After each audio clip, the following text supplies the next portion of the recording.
Senator Reid. Thank you, Madam Chairman. First point I would like to raise is with respect to our colleagues in the House, their proposal, the Republican leadership. Not only do they not fund Ukraine, which I think your testimonies indicates is a vital imperative for the United States, they also want to offset the funding by taking money from the IRS. Obviously, I don't think they read the Wall Street Journal, because just a few days ago, the Wall Street Journal reported that in 2021, the Americans failed to pay $688 billion in taxes. So if we don't invest in the IRS, we are giving up billions and billions of dollars. And I think that point has to be recognized as we go forward and negotiate with the House. But let me turn now to the issue at hand.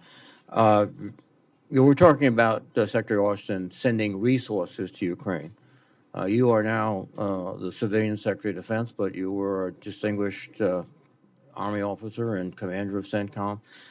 If we don't send the resources, does that increase the probability that someday we'll have to send young Americans into the European theater?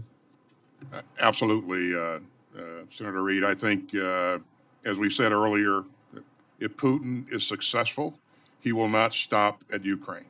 And if you're a Baltic state, you're thinking, I'm next.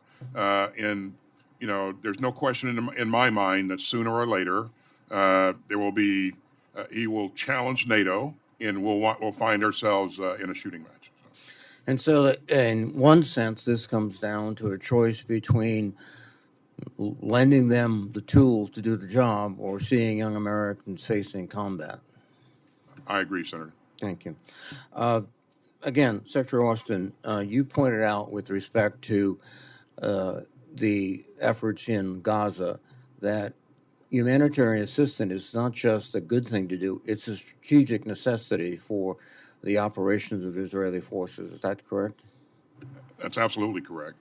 Now, it would seem to me that they could and should move into position in areas they control, hospitals, shelter, and food, and make it available to the Palestinian people and do all they can to assist those people to reach those areas. Is that appropriate? Absolutely, Senator. And just so you know, I talk to my counterpart, Minister of Defense Gallant, nearly every day. And every day I talk to him, I remind him of the necessity of getting humanitarian assistance into Gaza. We just had such a conversation yesterday, and this is really, really important for a number of reasons. But you know, I'm delighted to see that the flow has increased. But to the Secretary's point, we need to increase it much, much more. I think not only do we need to increase it, but also in terms of the strategy of the perception of the world with respect to Israel, is that they have to make it clear that their foe is Hamas, not the Palestinian people, and that they will go indeed out of their way to try to protect the Palestinian people. I think that's essential, and it's not just a humanitarian impulse. It's very practical, strategic, operational technique. I agree, Senator. We tried to make this point also, Mr. Secretary, Secretary Blinken, in our trips, and we suggested that to the Crown Prince of Saudi Arabia that he can put resources into humanitarian relief.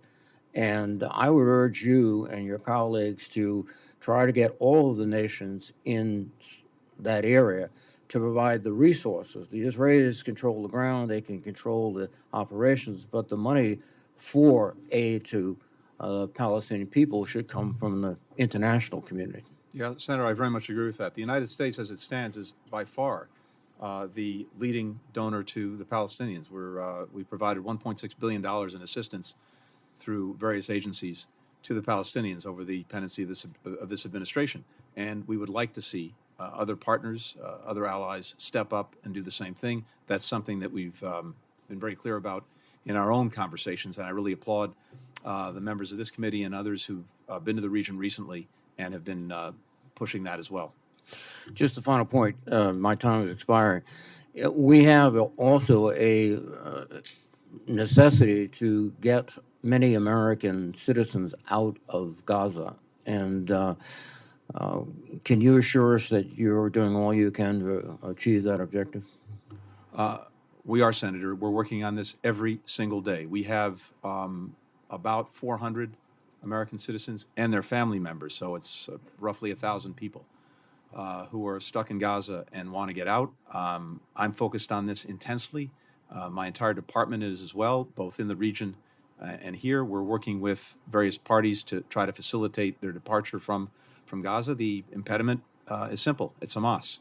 We've not yet found a way to get them out through whatever place and by whatever means that Hamas is not blocking. But we're working that with intermediaries. We're working that for them. There are also another roughly 5,000 third country nationals from other countries seeking to get out. So this is something that we're intensely focused on.